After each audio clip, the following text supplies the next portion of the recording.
Lietuvos didžiosios kunigaikštystės pilys.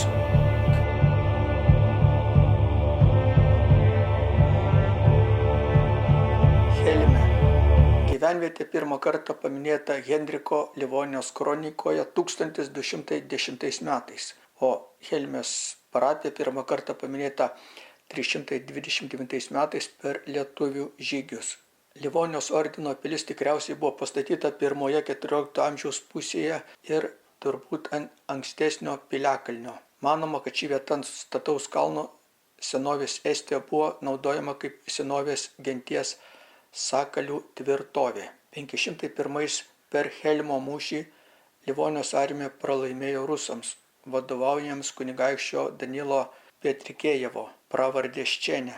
Livonijos ordino armijai vadovavo magistras Valteris von Plettenbergas. Livonijos ordino pilis buvo viena stipriausių pilių pasienyje. Antrojo šiaurės karo metu per Rusijos Švedijos kovas pilį 658 susprogdino švedų kariuomenė. Ji niekada nebuvo atstatyta. Estijos himnas. Tėvynė, laimė ir linksmybė, esi man nes graži tu. Pasaulio dideliai platybei, aš niekur niekad neradau tokios grožybių sutartinės, kaip tu esi mano tėvynė. Mane pagimdei, auginai, žiūrėjai mano ateities, dėkingas tau esu už tai ir būsiu tavo lik mirties.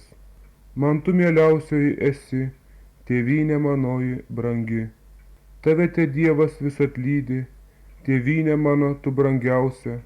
Tau laimė nuolatos te žydi, jo dieviškoj globoj aukščiausiai. Te remia Dievas amžinai, ką tu tėvynė sumanai.